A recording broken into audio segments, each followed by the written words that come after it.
নমস্কার। আজকে আমরা পেয়ে গেলাম চায়ে পে আড্ডায় বিখ্যাত সাহিত্যিক অধ্যাপক ডক্টর মদনচন্দ্র করণ বিদ্যালঙ্কার। আজকের বিষয়বস্তু হিন্দু ও মুসলিমদের ঐতিহাসিক সম্পর্কে আলোকপাত করবেন বিশিষ্ট ব্যক্তিত্ব মদনচন্দ্র করণ বিদ্যালঙ্কার। আসুন শুনে নেই তার অমূল্য বক্তব্য। নমস্কার প্রিয় শ্রোতামণ্ডলী, আমার শ্রদ্ধাভাজন বর্ষিয়ান সাংবাদিক অনুপ কুমার বর্ধন, কন্যাসমা মৌসুমী বর্ধন, সমবেত সুধীমণ্ডলী, আজকের অনুপজির কথা মতো আমি ভারতে, বিশেষ করে বঙ্গে হিন্দু মুসলিম সম্পর্কের উপর আলোকপাত করতে যত্নবান হয়েছি। হিন্দু মুসলমান কি সংঘর্ষের কারণ অনিবার্য, না হিন্দু মুসলিম সম্প্রীতির একটা ধারা, একটা সাংস্কৃতিক মেলবন্ধনে আমরা উন্নত হয়েছি? কোনটা বলবো? আমাদের বিদ্যাপতি বলছেন, হিন্দু তুর্কে মিলিল বাস, একক ধর্মে আউক উপহাস, কতহু মিলিমিশি কতহু খেদ। বিদ্যাপতি 1380 থেকে 1460 তার জীবৎকাল। আমাদের দেশে 1202 খ্রিস্টাব্দ থেকে 3 খ্রিস্টাব্দ নাগাদ ইখতিয়ার উদ্দিন মোহাম্মদ বিন বখতিয়ার খিলজি বাংলা আক্রমণ করেছিলেন, কিন্তু 10ম শতকে মোস্তফা বিন কাসেম তিনি সিন্ধু জয় করেছিলেন। আমাদের প্রায় 200 বছর পরে বাংলায় মুসলমান আক্রমণ হয়েছিল। প্রথমে বাংলার কথায় আসি, তারপরে ভারতের কথাটা পরিষ্কার হয়ে যাবে আমাদের কাছে। তো হিন্দু তুর্কে মিলিল বাস, একক ধর্মে আউক উপহাস, কতহু মিলিমিশি কতহু খেদ। আমরা হিন্দু আর তুর্ক পাশাপাশি বসবাস করতে চাইলাম। 1200 থেকে 1350 অব্দি 150 বছর ধরে তুর্কিরা, মুসলমানরা তারা হিন্দুদের মন্দির ভেঙেছে, বৌদ্ধদের স্তূপগুলোকে পুড়িয়ে দিয়েছে, পালি এবং সংস্কৃত পুঁথিকে জ্বালিয়ে দিয়েছিল। কিন্তু তারা পরবর্তীতে বাংলা ভাষার উন্নতি বিধানে যত্নবান হয়েছিল। আমাদের অনুবাদ সাহিত্য এবং মঙ্গল কাব্যের অনেক গ্রন্থই মুসলমান রাজরাজরাদের সমর্থনে হয়েছিল, সেটা আমরা অস্বীকার করতে পারি না। মালাধর বসু তিনি গুণরাজ খান উপাধি নিয়ে শ্রীকৃষ্ণ বিজয় কাব্যের অনুবাদ করেছিলেন। ভাগবতের 10ম 11 স্কন্ধ অবলম্বনে শ্রীকৃষ্ণ বিজয় কাব্য লিখেছিলেন। রামায়ণও অনেকখানি অংশে ঋণী মুসলমানদের সাহায্যের ওপরে। আর আমাদের প্রণয়াখ্যানমূলক কাব্য 7দশ শতকের, সেগুলো মুসলমান 2 কবির দ্বারা সৃষ্টি হয়েছিল। এমনকি বৈষ্ণব পদাবলীর উন্নতিতে 72 জন মুসলমান পদকর্তা ছিলেন। বৈষ্ণব ধর্মের সর্বশ্রেষ্ঠ ব্রাহ্মণ রূপে তাকে চিহ্নিত করা হয়েছিল জবন হরিদাস, তিনি একজন মুসলমান। ষড় গোস্বামীর 2 জন নাকি মুসলমান ছিলেন, যদিও সেখানে বিতর্ক রয়েছে। তো এমন একটা সমাজ মুসলমানকে, হিন্দুকে চৈতন্যদেব কৃষ্ণ পদতলে, কৃষ্ণ রূপ বটবৃক্ষ তলে সমাসীন করেছিলেন। বাংলায় জাতপাত মুছে দিয়ে, উচ্চ নীচ ভেদাভেদ মুছে দিয়ে অখণ্ড বাঙালি জাতি উন্নয়নে শ্রী চৈতন্য মহাপ্রভুর অবদান অনস্বীকার্য। সমস্যাটা এখানে ছিল না। আমরা যদি সিরাজদৌলার রাজসভাটা দেখি, সেখানে দেখব ইয়ার লতিফ, মীর কাসেম, মিরন, ঘসেটি বেগম, এরা কয়েকজন মুসলমান ছাড়া বাকি সকলেই, মির্জাফরের অধীনে চালিত কয়েকজন মুসলমান ছাড়া বাকি সকলে বড় বড় হিন্দু।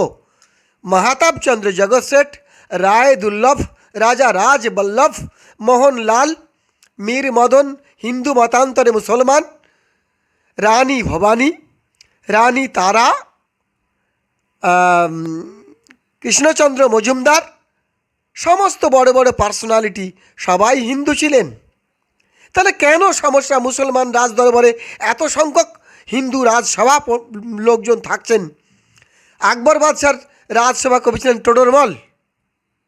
কিংবা বীরবল, তাদের নাম শুনলে অবাক হয়ে যাচ্ছি। বড় বড় স্বয়ং মানসিং মহারাজ ছিলেন প্রধান সেনাপতি, যোধাবাই ছিলেন আকবরের পত্নী। প্রত্যেক মুসলমান বাদশাহ হিন্দু কন্যা বিবাহ করছেন। সমস্যাটা কোথায়? সমস্যাটা কি কোরআন আর গীতা উপনিষদে? না, সেখানেও ছিল না। কোরআন বলছেন ইন্নামাল মুমিনুন ইখওয়াতুন, হে বিশ্ববাসী তোমরা পরস্পরের ভাই ভাই। মানুষের একখানি জাত, আশরাফুল মখলুকাত, আল্লাহর সেরা সৃষ্টি মানুষ, আদি মাতা হাওয়া বিবি এবং আদি পিতা আদমের উত্তরসূরি আমরা আদমি বা মানুষ, মনুষ্য জাতি। হজরত মোহাম্মদের মহান ইসলাম ধর্ম যেখানে গেছে সেখানকার মানুষকে আপন করে নিয়েছে, কিন্তু তাদেরকে সমূলে পুড়িয়ে মেরে দেয়নি, ধর্মান্তরিত করেছে। কিন্তু সমস্যাটা কি? সমস্যাটা এখানেই, মোল্লাতন্ত্র যখন কায়েম হলো তখন তারা আমদানি করলো সুন্নাহ। হজরত মোহাম্মদ এক সময় লক্ষ্য করেছিলেন যে আরবে মন্দিরে বসে থাকা কিছু পূজারী এবং জমিনদাররা সাধারণ প্রজার উপর অত্যাচার করছেন। তখন তিনি সেখানকার মন্দিরের বিগ্রহগুলোকে মন্দির শুদ্ধ ভেঙে দিয়েছিলেন। মানবিকতার বিরুদ্ধে ওই মন্দিরগুলো যাচ্ছিল বলে তাদের বিগ্রহগুলোকে ভেঙে দিয়েছিলেন। এমন 360টি বিগ্রহ তিনি ভেঙে দিয়েছিলেন। সেখান থেকে সমস্ত রকমের ষড়যন্ত্র হতো মানুষকে শোষণ নিপীড়নের। শুধু এইটুকু করেছিলেন, কিন্তু তিনি বলেননি কোথাও যে মন্দির ভেঙে দাও। তিনি বরং মানুষকে উৎসাহিত করেছিলেন 5টির জন্যে: আক্কাইদ, ইবাদত, মামিলাত, মাসারাত আর তাসাউফ।